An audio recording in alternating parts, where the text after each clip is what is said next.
এখন আমরা যে টিউটোরিয়ালটা দেখবো সেটা হচ্ছে জাভার সেকেন্ড টিউটোরিয়াল। লাস্ট টিউটোরিয়ালে আমরা দেখছি যে কিভাবে জাভাতে আমরা বিভিন্ন ধরনের প্রিন্টিং লাইন প্রিন্ট করতে পারি। তো আজকে টিউটোরিয়ালে আমরা দেখবো যে কিভাবে ইউজারের কাছ থেকে কিবোর্ড থেকে আমরা ভ্যালু স্ক্যান করব। সি প্রোগ্রামিং এর একটু বেসিক থেকে আগে ঘুরে আসি। যে সি প্রোগ্রামিং এর ফার্স্টে আমরা যদি কোনোটা ভ্যালু স্ক্যান করতে চাইতাম তাহলে প্রথমে আমরা ইন্টিজার টাইপের নাকি ফ্লোট নাকি ক্যারেক্টার টাইপের সেটা আগে ডিক্লেয়ার করতাম। একটা ভ্যারিয়েবল ডিক্লেয়ার করার পরে সেই ভ্যালুটা ইউজার থেকে স্ক্যানের ফাংশন দিয়ে আমরা স্ক্যান করে এম্পারস্যান্ড করে সেই ভ্যালু ভ্যারিয়েবলে রাখতাম। তো এই কাজটা আমরা জাভাতে কিভাবে করব সেইটাই আমরা এখন দেখব। তো ফার্স্ট কাজ হচ্ছে আমাদের নেটবিনস অন করব এবং ডিফল্ট প্যাকেজে গিয়ে একটা ক্লাস ক্রিয়েট করব। তো আমরা যেহেতু ভ্যালু স্ক্যান নিয়ে কাজ করতেছি, আমরা আমাদের ক্লাসটার নাম দিতে পারি যে ভ্যালু স্ক্যান। জাস্ট এখানে আমরা লিখব VALUE, আর ক্লাসের নাম সবসময় বড় হাতের অক্ষর দিয়ে শুরু হয়। আমরা এন্টার দিব। সেটা ক্লাস ক্রিয়েট হয়ে গেছে। এখন আমি ভ্যালু স্ক্যান করব। তো ক্লাসের ভিতরে আমাদের মেইন মেথড বা ফাংশনটা থাকে সবসময়। যেমন সি তে আমরা এই যে int মেইন ছিল আমাদের ফাংশন, এই জিনিসটাকে আমরা জাভাতে বলতেছি হচ্ছে আমাদের মেথড।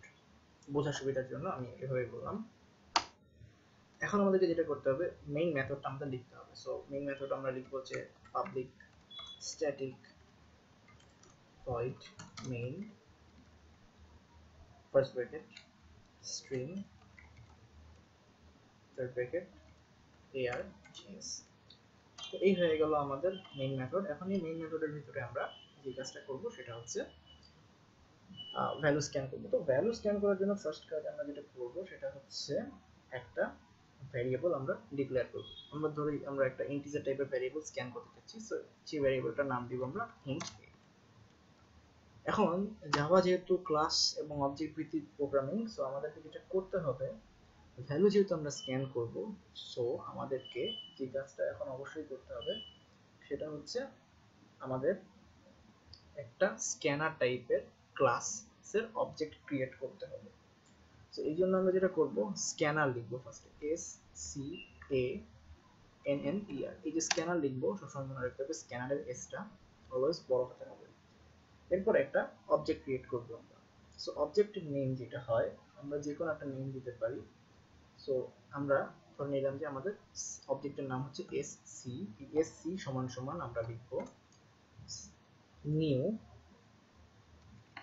এরপরে এই যে শুরুতে যে স্ক্যানারটা লিখছিলাম এটাই আবার এখানে লিখবো। এরপর একটা ফার্স্ট ব্র্যাকেট দিব। আমরা এখন যেহেতু ইউজার থেকে ইনপুট নিব, সো আমরা এখানে যেটা লিখবো সিস্টেম ডট ইন, এবং সবশেষে একটা সেমিকোলন দিয়ে দিব। এটার মাধ্যমে যেটা হলো যে আমরা একটা স্ক্যানারের ক্লাস ক্রিয়েট করে ফেলছি। তো এখন আমরা যে কাজটা করব, যে ইউজারকে একটা মেসেজ দিব যে তুমি একটা ভ্যালু ইনপুট দাও। সেজন্য আমরা এটা করব system dot out dot println input a value। তো এই মেসেজটা দেওয়ার পরে এখন আমাকে স্ক্যান করতে হবে। স্ক্যান করার জন্য আমরা যেটা করব, ফার্স্টেই উপরে একটা ভ্যারিয়েবল ডিক্লেয়ার করে আসছি।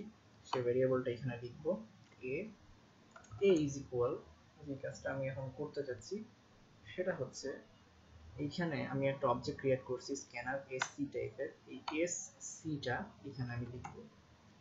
এসসিটা লেখার পরে আমাকে যেটা করতে হবে, একটা মেথড কল করতে হবে। সেজন্য যেটা করতে হবে, আমাকে একটা ডট দিতে হবে, এরপরে লিখতে হবে next। নেক্সট লেখার পরে আমি কি ধরনের ভ্যালু ইনপুট দিতে যাচ্ছি সেটা হচ্ছে ইন্টিজার। তো এখানে যেটা করতে হবে নেক্সট int, এটা লিখতে হবে আমাদেরকে বড় হাতের আই ছোট হাতের এন টি দিয়ে একটা ব্র্যাকেট দিয়ে দেব এবং এটা শেষ করব। তো এখানে সবসময় আমাদেরকে একটু মনে রাখতে হবে যেটা, যে এই যে জিনিসগুলো আছে sc next int, এই জিনিসটা হচ্ছে আমাদের একটা মেথড এবং এটা হচ্ছে বাই ডিফল্ট জাভার একটা তৈরি করা মেথড। তো এখন এখানে ভ্যালুটা স্ক্যান হয়ে গেছে, স্ক্যান হবে আর কি। স্ক্যান হওয়ার পর এইখানে একটা জিনিস আছে যে এখানে যদি আমরা ভালো মতো তাকাই, যে এখানে কিন্তু এখন একটা এরর মেসেজ শো করতেছে আমাকে। এর কারণ হচ্ছে আমি কোনো হেডার ফাইল আমি এখন ইম্পোর্ট করিনি। সিতে যখন আমরা এই যে প্রিন্টএফ স্ক্যানার লিখতাম সেটার জন্য হেডার ফাইল লিখতাম #stdio.h। তো জাভাতে তো আর এটা আমি লিখতে পারবো না, সো এখানে আমাদের এখন একটা হেডার ফাইল লিখতে হবে। এই হেডার ফাইলটা আমাকে ইম্পোর্ট করতে হবে আমার জাভার ক্লাস লাইব্রেরি থেকে।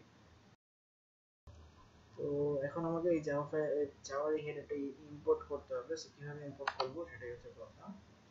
আমাদেরকে একটা ইম্পোর্টার লিখতে হবে। সো আমরা এখানে যাব, এখানে গিয়ে আমাদেরকে যে জিনিসটা করতে হবে এখানে সাজেস্ট করবে যে ফার্স্টেই একটা অপশন আছে যে add import for Java util.scanner। আমরা এখানে যেটা ক্লিক করলে আমরা যদি কোডের একটু উপরের দিকে তাকাই তাহলে দেখব যে একটা ফাইল ইম্পোর্ট হয়েছে, import java.util.scanner।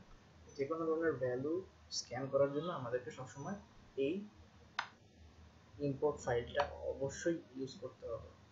তো এইখানে ভ্যালু যখন আমরা ইম্পোর্ট করব আর কি, অ্যাকচুয়ালি ইম্পোর্ট করার পরে আমরা দেখতে পাচ্ছি যে ভ্যালুটা ঠিকমতো আমরা স্ক্যান করতে পারছি কিনা। সো আমরা ভ্যালুটা স্ক্যান করতে চাইলে যে কাজটা করব, system dot out dot println, এখানে আমরা একটা মেসেজ দিতে পারি ইওর ইনপুটেড এইটা, এটা দিয়ে এখান থেকে আমরা বের হয়ে যেতে পারি। বের হয়ে একটা প্লাস সাইন দিয়ে এখানে এটা লিখে দিলেই আমাদের কাজটা হয়ে যাওয়ার কথা।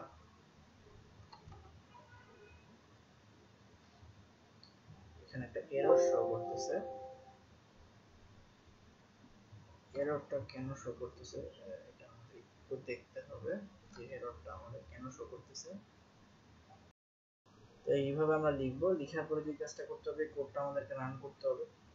রান করে দেখি আমরা শিফট প্লাস F6 যদি দিই সবকিছু ঠিক থাকলে রান হবে। এখানে বলতেছে আমাকে ইনপুটের ভ্যালু আমি দিলাম হচ্ছে 75 দিয়ে এন্টার দিলাম, এর ইনপুটের ডাটা 75। সো কোডটা ঠিকমতো কাজ করতেছে।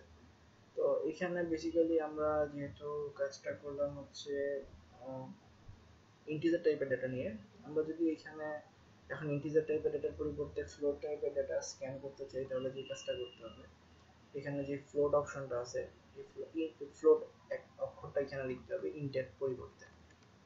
সো ফ্লোট এ দিয়ে দিতে হবে। আর সবথেকে বড় কথা যে যখন আমরা স্ক্যানারে যাব, স্ক্যানারের এইখানে নেক্সট ইন্ট নামে একটা অপশন লেখা আছে, এইটা নেক্সট ইন হবে না, তখন ফ্লোট টাইপের ডেটা স্ক্যান করতে চাইলে নেক্সট ফ্লোট আমরা লিখব। এবং তখন যদি আমরা এই কোডটা আবার রান করতাম এবং একটা ফ্লোট ভ্যালু স্ক্যান করতে চাই তখন ইনপুট ভ্যালু বলতেছে, তখন আমরা যদি 2.5 ইনপুট দিই তাহলে আমাকে দেখাচ্ছে যে এর ইনপুট ডেটা ইজ 2.5। সিমিলারলি আমরা যদি ডাবল টাইপের ডাটা ইনপুট নিতে চাই তখন আমাদেরকে যে কাজটা করতে হবে যে এখানে ফ্লোটের জায়গাতে ডাবল শব্দটা লিখতে হবে, DOUBLE এখানে লিখতে হবে। আর এইখানে নেক্সট ফ্লোট যে অপশনটা আছে এটা ক্লিক করে DOUBLE। এবং সবসময় মনে রাখতে হবে যখন স্ক্যানারে এসি নেক্সট লিখবো, আমি যে টাইপের ডাটা চাচ্ছি সেই টাইপের ডাটাটা আমি নাম লিখবো, কিন্তু শুরুর অক্ষরটা সবসময় বড় হাতের দিয়ে শুরু করতে হবে। যেমন ডাবলের ডি বড়, আমরা যখন ইন্ট নিয়েছিলাম ইন্টিজার বড় হাতের আই নিয়েছিলাম। তো এখন আমরা যদি ডাবল টাইপের একটা ভ্যালু স্ক্যান করে রান করি কোডটা, শিফট F6 দিয়ে দিই, সেম কোডটা রান হবে। আমরা একটা বড় ডাবল ভ্যালু দিতে পারি 85.69 সামথিং লাইক এরকম একটা ভ্যালু ইনপুট দিই, ইন্টার দিই, তাহলে পরে সেই ভ্যালুটা আমাদের প্রিন্ট করে। তো এখন আমরা যাচ্ছি যে আমরা একটা স্ট্রিং ইনপুট নিব। সো একটা স্ট্রিং ইনপুট নিতে হলে আমাকে ফার্স্ট যে কাজটা করতে হবে সেটা হচ্ছে এই জায়গাতে ডবল শব্দটা মুছে দিতে হবে। ডবল শব্দটা মুছে স্ট্রিং শব্দটা লিখতে হবে। স্ট্রিং যখনই লিখবো বড় হাতের এস দিয়ে লিখবো। আর এখানে যে কাজটা করতে হবে sc.next আছে, যখন একটা স্ট্রিং ইনপুট নিব নেক্সটের পরে আমরা যে জিনিসটা অবশ্যই লিখবো সেটা হচ্ছে লাইন শব্দটা লিখবো এবং বড় হাতের এল দিয়ে শুরু হবে। তো এখন যদি এই কোডটা আমরা রান করি শিফট F6 দিই, আমরা যেটা স্ট্রিং ইনপুট নিতে যাচ্ছি লাইক শাকিব আল হাসান এবং এন্টার দিলে সেটাই প্রিন্ট করতেছে। সো এইভাবে আমরা বিভিন্ন ডেটা ইউজারের কাছ থেকে কিবোর্ডের মাধ্যমে জাভা ইনপুট নিতে পারি।